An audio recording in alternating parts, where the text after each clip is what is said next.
और फिर economic survey भी पेश किया जाता है, उसका भी कुछ अहाता करेंगे। सिर्फ हमने खेलों के ऊपर ही अपना वक्त बर्बाद नहीं करना, मईशत पे बात करनी है कि मईशत में क्या बेहतरी हो सकती है। दूसरा, बड़ी बातचीत की उम्मीदें हो गई हैं जी, ये भी बड़ी खबर सामने आई है।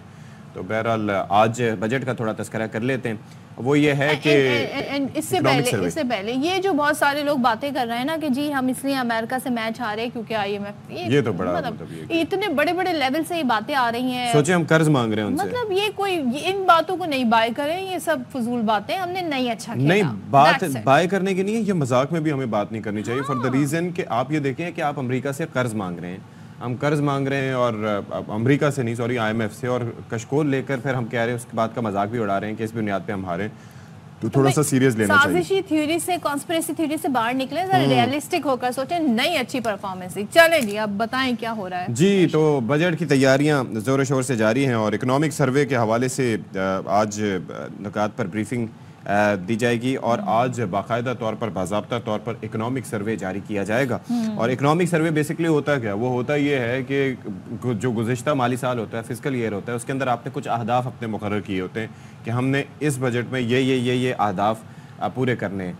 वो अहदाफ का जायजा लिया जाता है कि हमने हासिल किए या नहीं किए। तो अभी ये कहा जा रहा है कि भाई काफ़ी सारे मामलात हैं, उनके हुसूल में नाकामी का सामना रहा। इक़्तिसादी तरक्की, सनती तरक्की, फिर महंगाई, छोटी फसलों, बिजली की पैदावारी अहदाफ हासिल ना हो सके, और फिर शरह सूद जो है 22% तक बढ़ाने के बावजूद महंगाई 21% के मुकर्रर हदफ के बरक्स 26% रही। तो आप ये अंदाज़ा कीजिए कि हम काफ़ी अपने अहदाफ से पीछे रहे। और फिर $30 अरब का बरामदी हदफ हासिल होने का तखमीना है रवां माली साल। तो अब लेट्स सी कि व्हाट हैपेंस दिस टाइम। और इकोनॉमिक सर्वे जब पेश होगा इसके अंदर, तो फिर मजीद चीज़ें खुलकर सामने आएंगी कि गवर्नमेंट बेसिकली इस पे अपना नुक्ता नज़र क्या रखती है। और ज़ाहिर है ये एक ऐसे वक्त में पेश किया जा रहा है जो पाकिस्तान का बजट है, जब IMF से एक हम बड़े कर्ज प्रोग्राम के लिए मुज़ाकरात के एक तरह से प्रोसेस में हैं। अब ये जो कर्ज प्रोग्राम है, इसकी मालियत $8 अरब हो सकती है। सो इसको बढ़ाने की कोशिश की जा रही है। अब जाहिर है जब IMF से बात होती है, किसी नए प्रोग्राम की तरफ जाते हैं, तो फिर होता क्या है, वहाँ से बहुत सारी शराइत आती हैं। आती हैं कि भाई आपने रिकवरी कहाँ से करनी है, आपने मजीद मईशत को किस तरीके से ट्रैक पर डालना है।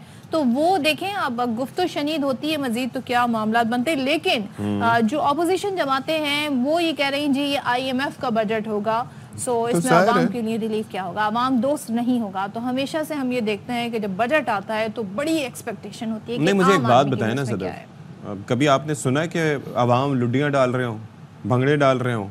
मौका दें तो डालेंगे लुड्डियाँ। नहीं तो कभी बजट में आपने देखा? पिछले 10 साल में देख लें, 15 साल की बात कर लें। भाई आप पेंशन बढ़ा देते हैं, बढ़ा दें, वो तो सरकारी शोबे में हो जाता है, और लोगों की सैलरीज बढ़ा दें तो वही बड़ा एक रिलीफ होता है। हाँ, अभी तो खबरें आ रही हैं जी बरामदाद खासतौर पे इम्पोर्टेड जो फॉर्म्स हैं और इन पे भी मजीद टैक्स और ड्यूटीज बढ़ने वाली हैं। मैं ये अर्ज कर रहा हूँ कि उसके अंदर होता ये है कि मैं बेसिकली प्रोड्यूसर साहब से बात कर रहा हूँ साथ साथ, आप समझ रही हैं मेरे? अच्छा, दो साइड पे जहन लगा हुआ है। तो मामलात ये हैं कि ओवरऑल ज़ाहिर है कि एक तबका वो है जो कि गवर्नमेंट सेक्टर से जिसका ताल्लुक है, तो उनको ये फ़ायदा थोड़ा सा हो जाता है कि उनकी तनख्वाहों में इजाफा हो जाता है। अच्छा 10% इतना ना हो, लेकिन कम से कम इन्फ्लेशन को फाइट करने के लिए थोड़ा बहुत आपको हिम्मत दे देता है। 10% भी हो जाए तो वो भी बड़ी एक कहते हैं ना लोगों के लिए एक ढारस, एक उम्मीद बन जाती है कि थोड़ा सा बेहतरी है।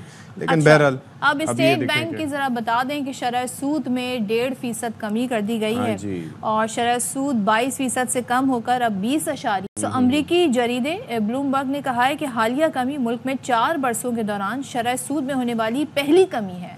सो इससे आप अंदाज़ा लगा सकते हैं अब इसका फ़र्क क्या पड़ेगा। माशी तज्ज़ियाकार ज़ुबैर मोतीवाला कहते हैं अगली मॉनेटरी पॉलिसी में मजीद 150 बेसिस पॉइंट्स की कमी हुई तो सरमायाकारी मजीद बढ़ेगी। तो अब आप ये देखें, फिर MQM अपने मुतालबात के साथ सामने आ गई है। और ऐसा क्यों कर हो सकता है कि बजट हो और वो मुतालबात न रखें? ज़ाहिर है कराची की तामीर व तरक्की में वो भी चाहते हैं कि अपना एक हिस्सा डालें और मुतालबा उसके लिए सबसे एक पहली चीज़ है। MQM पाकिस्तान ने कराची के लिए 5 साल समाजी और इक़्तिसादी तरक्याती मनसूबा देने का मुतालबा किया है। आपको याद है पहले भी कराची के लिए बड़े फंड्स, वो 800 अरब और पता नहीं कितने अरब और 1100 अरब, वो तहरीक इंसाफ के दौर में हुआ था ना सारा वादा हुआ, जो वादा वफा ना हुआ, वो हुआ क्यों नहीं था? वैसे याद भी नहीं अब तो। वो तो लग भी गए थे, वो हमें ये बताया गया था, वो खुर्रम शेरजवान साहब कहते थे लग गए।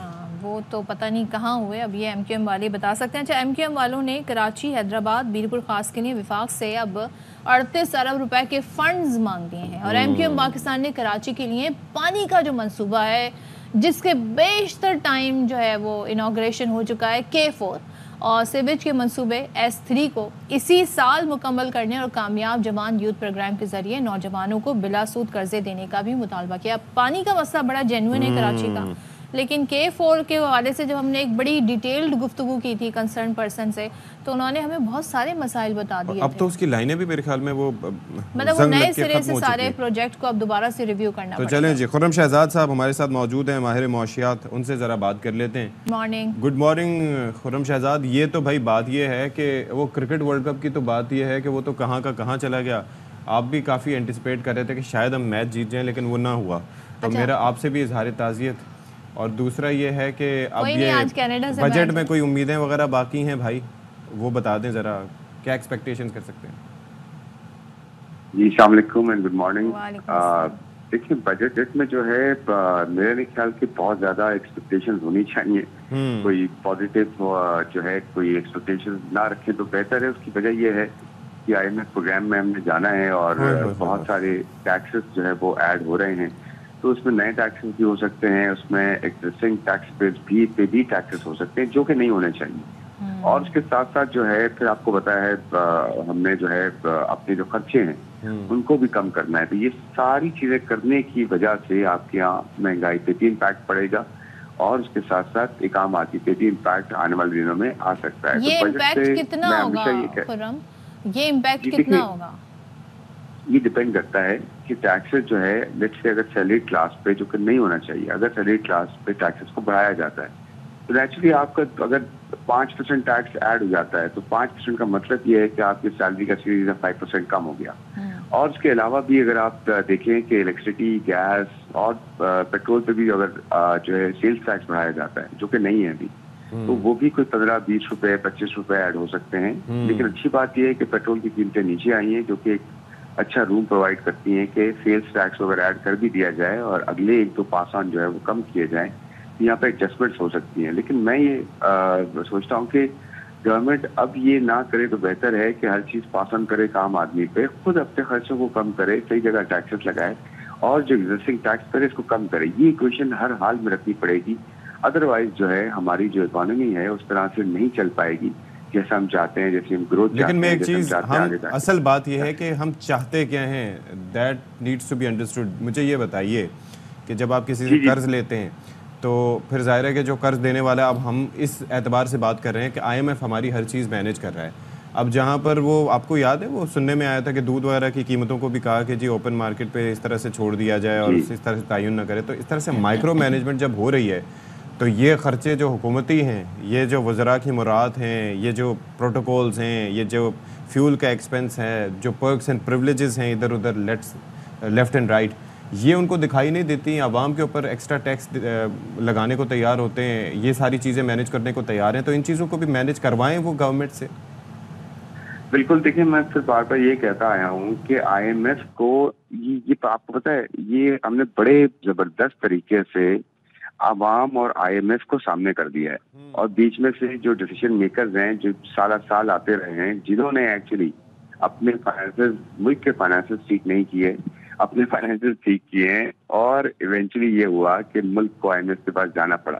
तो मैं बार बार ये कहता हूँ कि ये बड़ा आसान तरीके से जो है पिला दिया गया है आवाम को, हम सबको, क्योंकि देखें ये तो IMF कर रहा है, हम तो ये नहीं चाहते। ऐसा नहीं है, एक्चुअली हमारा कसूर है जो हम पे लोग बैठते रहे हैं, जिन्होंने हुकूमतें की हैं, उन्होंने ये गलत काम किए हैं जिसकी वजह से IMF के पास हमें जाना पड़ा है। तो एक्चुअली IMF नहीं मैनेज करता ये सब चीजें। जो बीच में लोग हैं, मिसाल के तौर पे IMF ये तो नहीं कहता कि आप रिटेल पे टैक्स ना लगाएं, तो ये तो नहीं कहता कि स्मगलिंग ना रोकें, ये तो नहीं कहता कि जी आप कर्जे अपने जो है मैनेज ना करें, ये तो नहीं कहता आपकी ग्रोथ ना बढ़ाएं। वो तो ये कहता है आप मुझसे पैसे लेते हो तो भाई मेरी एक रेसिपी है, मगर मेरे पास आओगे तो ये रेसिपी फॉलो करो, अपने आप को भी ठीक करो और अपने बेल्ट टाइटनिंग करो और अपने आप को आगे लेके चलो। तो भाई हमारा कसूर है ना, 24 प्रोग्राम में हम गए। IMF ने तो ये नहीं कहा कि आप आए हमारे पास 24 प्रोग्राम लेके, या IMF ने दूसरे मुल्कों को नहीं कहा कि आप मुझसे 30 प्रोग्राम ले लें या 1 प्रोग्राम ले लें। तो प्रॉब्लम यह है कि हम समझते हैं कि जी IMF जो है ना बस वो जालिम हो गया है अवाम पे। वो होगा क्यों? क्योंकि हमारे जो लोग हैं जिन्होंने मैनेज करना था, जिन्होंने अपनी सर्विसेज देनी थी, जिन्होंने अपना रिस्पॉन्सिबिलिटी पूरी करनी थी, वो नहीं की। तो इवेंचुअली ये हुआ कि हमें अब कॉस्ट पे करनी पड़ी। लेकिन मैं यहाँ से ऑनवर्ड्स बताता हूँ कि अगर गवर्नमेंट ये करे कि सही जगह टैक्सेस लगाए और एग्जिस्टिंग टैक्स पर को टैक्स ना करे, आप यकीन करें अवाम पे फर्क नहीं पड़ेगा बहुत ज्यादा, इलीट पे फर्क पड़ेगा, इलीट को लॉस होगा जो कि इलीट बचती आई है हमेशा अपने आप ये को। देखना होगा। अच्छा खुर्रम, मैं क्योंकि एक आम आदमी के पॉइंट ऑफ व्यू से समझना चाह रही हूँ कि उसके लिए क्या किस हद तक रिलीफ हो सकता है। ज़्यादा उम्मीद तो नहीं है, लेकिन क्या जो जीएसटी है उसकी शरह में कमी हो सकती है? दूसरे ये बताएं कि क्या जो सैलरीड क्लास है उस पर कहीं मजीद तो टैक्सेस नहीं लगाए जाएंगे, क्योंकि हम डायरेक्ट और इनडायरेक्ट टैक्सेस में ही फंसे रहते हैं यहाँ के आवाम। बिल्कुल, देखिए जीएसटी में तो इजाफे की बात हो रही है जो कि डिजास्टर्स होगा, बिल्कुल नहीं होना चाहिए कि जीएसटी को तो कम होना चाहिए। जीएसटी बढ़ाने का मतलब ये है कि एक आम आदमी से या जितना गरीब है उसकी जितनी भी तनख्वाह है नहीं है उससे टैक्सेस आप बढ़ाते जा रहे हैं, और जिसकी तनख्वाह बढ़ती गई है, तनख्वाह नहीं जिसकी इनकम बढ़ती गई है उसको आप टैक्स उस तरह से नहीं कर रहे। तो यही तो डिसबैलेंस है जिसको ठीक करना है। ये देखें, ये बड़ी टफ कॉल है, ये करना पड़ेगा। मैं फिर ये कहता हूँ कि इलीट को जो है ना वो प्रॉब्लम होनी चाहिए, उसको कॉस्ट बेयर करनी चाहिए, अवाम को नहीं करनी चाहिए। वो कैसे होगी? 5-6 सेक्टर्स हैं, उनको आप टैक्स करें, स्मगलिंग को रोकें और साथ साथ जो है अपने खर्चे कम करें। 1 खरब रुपया कम हो सकता है साल का, सिर्फ गवर्नमेंट अगर सही से प्लान करे 1 खरब रुपया कम कर सकती है कम से कम। तो दिक्कत क्या है जब ये मशवरे आप दे सकते हैं? माशाल्लाह you are a very learned person. यहाँ पर हम लोग इस पर डिबेट कर सकते हैं, हमारी मालूमात ना होने के बराबर। तो ये जो इतने माशाल्लाह से ब्राइट माइंड्स गवर्नमेंट में मौजूद होते हैं या हर हुकूमत में मौजूद होते हैं, तो वहाँ पर ये चीज़ समझने में परेशानी क्या है? देखिए, परेशानी कुछ नहीं है, सिर्फ सिंपल सी बात है, पॉलिटिकल कॉल होती है और इकोनॉमिक कॉल होती है। हमारे यहाँ हमेशा पॉलिटिकल कॉल ऊपर रखी गई है इकोनॉमिक कॉल से, यानी कि पॉलिटिकल इंटरेस्ट को ऊपर रखा गया है, अपने वोट बैंक को, कॉन्स्टिट्यूंसीज को, इन सबको किया गया। ये दुनिया भर में होता आया है, लेकिन हमेशा ऐसा नहीं होता। लेकिन जब सिचुएशन बहुत ज्यादा आपके यहाँ इस कदर खराब हो जाती है कि आपको फिर इवेंचुअली जो है इकोनॉमिक कॉल लेनी पड़ती है और वो बहुत टफ हो जाती है, ये वो मौका आ रहा है। तो इससे पहले कि हम बहुत मुश्किलात में घिरे और हमने बड़ी स्टेबिलिटी अचीव की है पिछले 8-10 महीनों में, इसी पे हम कैपिटलाइज करें, आईएमएफ के साथ चलें। आईएमएफ को हम ये कहें कि जी देखें, ये हमारा एक ऑल्टरनेट प्लान है, ये देना पड़ेगा कि यार हमने टैक्सेस इस तरह से बढ़ाने हैं, हम टैक्सेस को कम नहीं करेंगे, लेकिन सही एरिया से हम लेके देंगे आपको, और जो है एग्जिस्टिंग टैक्सेस को हम नहीं टैक्स करना चाहते हैं, हमें ग्रोथ चाहिए आगे। आईएमएफ कभी भी ग्रोथ नहीं कहता कि जी, आईएमएफ का प्लान ये नहीं कहता कि जी ग्रोथ हो, वो ये कहता है कि जी स्टेबलाइजेशन आप ले आए, मेरा यही काम है, ग्रोथ लेकर आनी है, आप अपने आप को ठीक करें और अपने जो है ना वो खर्चों को कम करें। देखें, सीधी सीधी बात है, एसओईज जो है 1 खरब रुपया लूज कर रही हैं, पेंशन में आप बहुत ज्यादा जो है लूज कर रहे हैं, उसके अलावा आप जो है वो सिविल ब्यूरोक्रेसी रिफॉर्म्स आपके इतने ज्यादा बाकी हैं अभी, और फेडरल गवर्नमेंट के रनिंग एक्सपेंसेस बहुत ज्यादा हैं। आप प्रोविंशियल लेवल पे लेकर आए, लोकल लेवल पे डिवॉल्व करें अपनी फाइनेंशियल रिस्पॉन्सिबिलिटी को, एडमिनिस्ट्रेटिव रिस्पॉन्सिबिलिटी को। आप देखें आहिस्ता आहिस्ता आम आदमी पे जो है असर कम भी आएगा, उसको सर्विस डिलीवरी भी मिलेगी और आपके मकासद भी पूरे होंगे, पॉलिटिकली भी और इकोनॉमिकली भी। तो it would be a win win.